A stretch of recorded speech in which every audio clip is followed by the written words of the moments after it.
Hey guys, and welcome to this video. I'm talking today about the solar eclipse that is going to be happening in the sign of Taurus this coming weekend on Saturday, on April the 30th.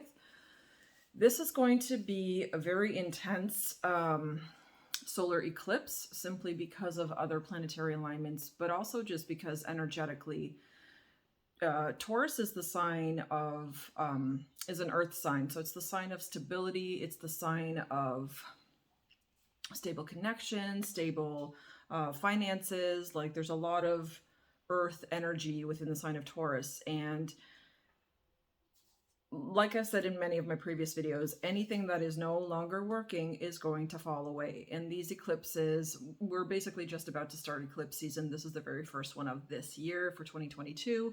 And then we will have several more throughout the summer months moving into the fall. But the point with this one is being the first one, what I'm feeling is that it's like this activation energy. So it's bringing in this type of activation. So there's been a lot of turmoil. There has been a lot of heaviness, a lot of purging, a lot of healing. It's been a very intense year so far, if you ask me. For me personally, it has been extremely intense. I've had tons and tons of family things that I've had to go through and sort out. Primarily within myself, there was connections and relationships that I knew were very toxic and were extremely out of balance and are extremely out of balance, that I am now recognizing as things that need to truly fall away, regardless that it's family, because it's just necessary. Like I said, everything and anything that is not working any longer, that is not true, that is not authentic, that is not real, that is not based or built on a foundation of stability. And the foundation of stability is ultimately love. If it isn't built on love, it is not going to survive. And this eclipse, being the first one of the season, is going to help cut that away. It's going to help reveal and open us up to the truth of the matter, to the heart of the matter. It's going to help us see and gain insight with regards to situations that we were extremely stuck with for a long time. So I find it's hugely transformative, obviously, but that transformation really can only occur if we're aware within. I'm finding for myself, I have to be extremely aware of my energy levels. I have to be extremely aware of my health.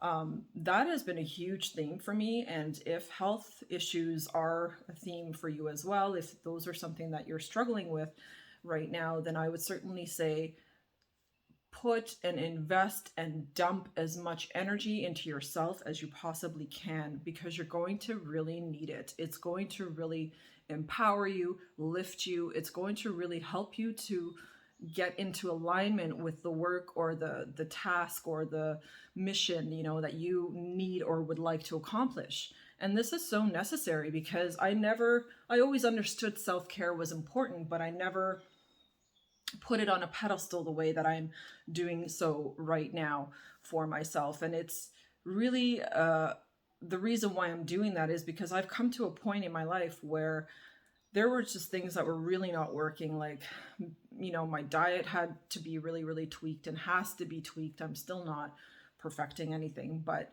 it is definitely something that I've become hyper aware of almost. And just even noticing how my body is responding to certain foods, how I feel from certain foods, whether it gives me energy or whether it takes energy from me. So I've really come to realize that there are so many things that we have to really be aware of at this time. And that awareness really pertains to the self. So this is not the time to be looking outside of ourselves or to be looking externally and to be looking at what's like happening in other people's lives, but rather the time to focus and hyper focus on what is happening in your little micro world. What is happening within your relationships, what's happening within your personal relationship with yourself ultimately, because that is the first and foremost important, right? Is the relationship that we have with ourselves. What about your thoughts? How are your thoughts? Are they positive? Are they toxic? My thoughts, I know for me, have been something that I observed have been extremely toxic. And now I have to really rewrite my own inner language in terms of how I speak to myself and how I think about my mess ups and how I think about, mistakes I make and how I perceive those. I really had to revamp that because I noticed that the mind is truly so powerful in terms of manifestation. And if I'm always just perpetuating these thoughts that I'm not good enough, or that I don't have enough resources, or that I don't have enough whatever, like XYZ, then I'm just going to perpetuate those problems. I'm not going to actually create solutions for myself. And so really coming into myself more and more deeply and honoring myself in a way that I really haven't in the past. A couple of major things happened for me this past week and weekend. Basically last weekend to this weekend that we just completed. And they were huge. They were emotionally traumatic and caused major upheaval and turmoil within myself. I was triggered like fucking crazy, and it was intense, like beyond intense. And I found myself having such a difficult time coping. I was so overwhelmed and so overburdened by my feelings and then my thoughts about those feelings that it was like, oh my gosh, it was like, I don't know, terrible, toxic. It was so bad and it was so heavy and it was taking me to such a bad place. And I had to really bring myself back out. And it was really hard. Like yesterday was a super tough day for me. I got some really bad news. I got 2 pieces of really bad news, and I was just beside myself. Like I was fucking triggered like crazy. And I was pacing the house. I was trying to do everything and anything to get myself balanced. And eventually the thing that got me balanced was like my go-to, like spirit was just like, Kata, just put some music on and just listen to that and chill the fuck out. And that's exactly what I did. It took me hours though. It took me literally hours to get myself calm, to get myself out. Like I was in rage, like full rage. Thank God I was home by myself.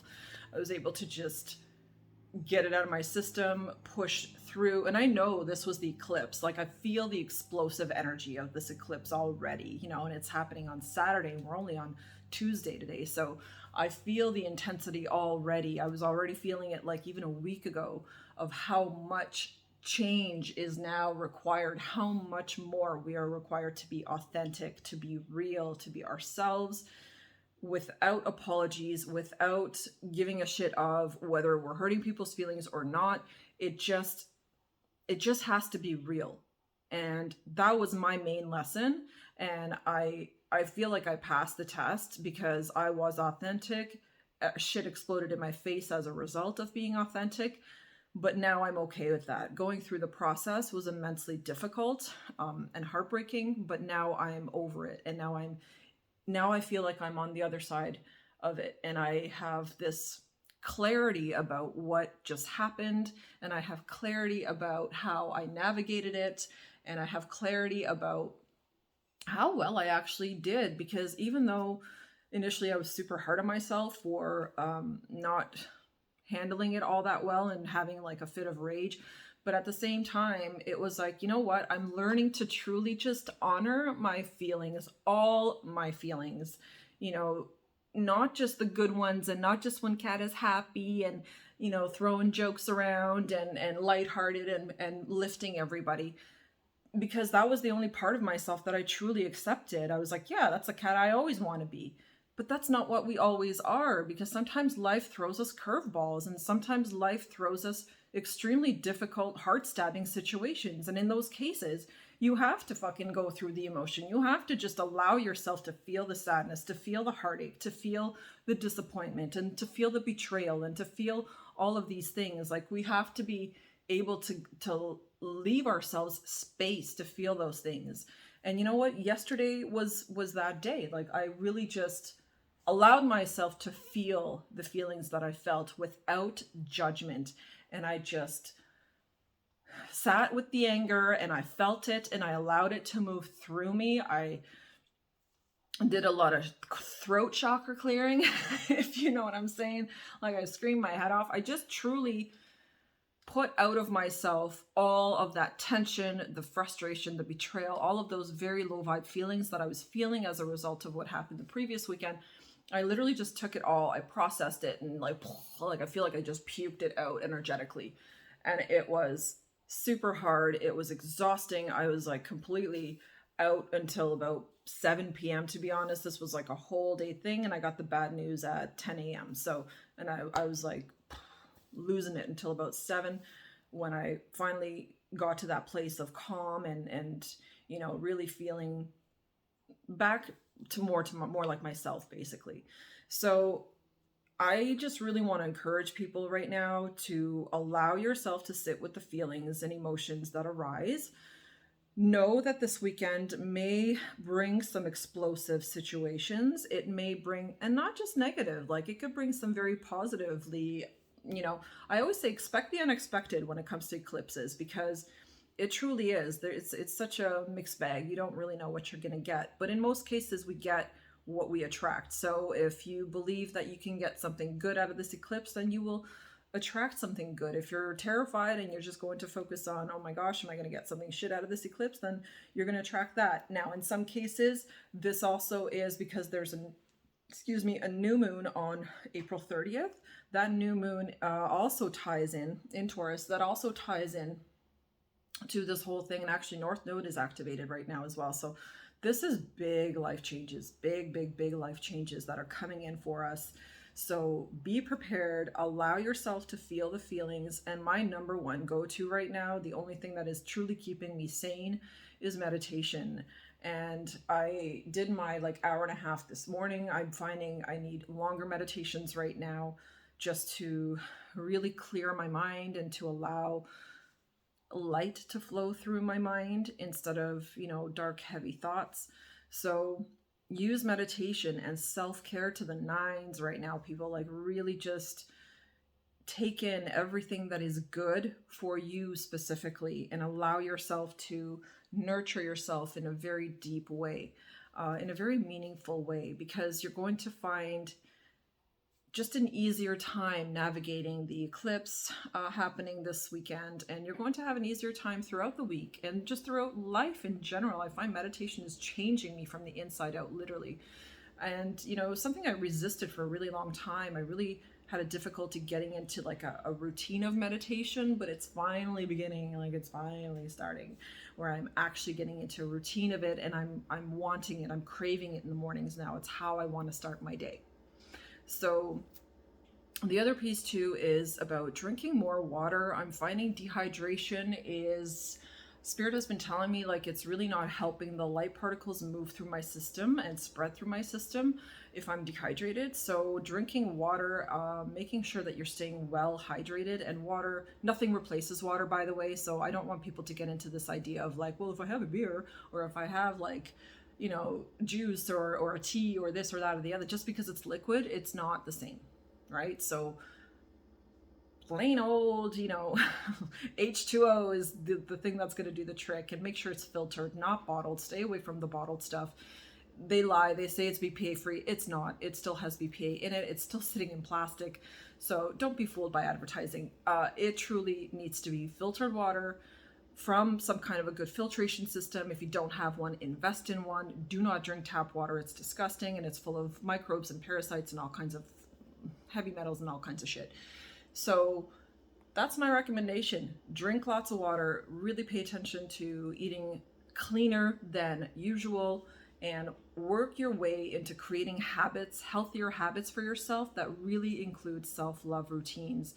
This is the only thing that I'm finding is truly shifting me into this higher vibration and putting me on the road to recovery, because I feel like my body right now is quite desperately screaming for my attention and asking me to really take care of it and love it. And the other last piece I quickly want to mention is I've also been doing some inner child work, which has been very helpful for me. I really had I didn't even realize actually how much work I had to do around inner child healing, because I'd done it in the past and had some really great success. And I thought, I'm like, oh yeah, like I'm pretty good.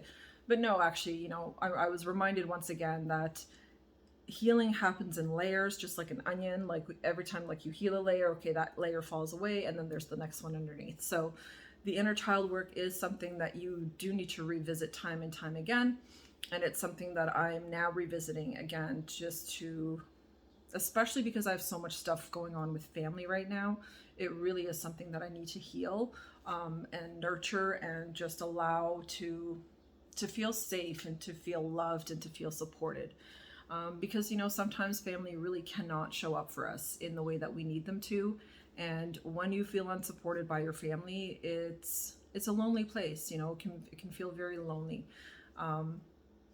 Or certain members of your family if you don't feel supported by them. And, you know, I mean, there's always the important ones, mom, dad, or siblings, right? Those are the immediate people in our circle, typically, that we feel we want support from, right? And we feel we deserve to have support from. So, but like I said, if people can't show up for you in the way that you need them to, then you're going to need to fill that void for yourself and fill that gap and bridge that gap and show up for yourself. So do the inner child work, do the meditation, go for walks, spend significantly more time in nature, because that is a massive grounding energy, and that's going to be extremely necessary. I was doing that yesterday. I was like, I don't care what temperature it is outside. I ripped off my socks, and just to help myself get out of that raging moment, I went outside and I grounded, and I just walked around in the grass and really helped to ground and calm my energy. So use these tools because they're free. You know, going outside barefoot and with the intention of grounding your energy, that's free. That doesn't cost you anything. It's just simply an intention that you need to have within yourself if you are genuinely interested in helping yourself. So that's my message for today. And take care, guys. This week is going to be interesting. I think the weekend is also going to be interesting, and definitely into May. And then I think we got some rock and roll energy coming in May. So take care, guys. Love yourselves. Please, please, please love yourselves. I am learning to do the same, and your life will blossom. Take care. Bye.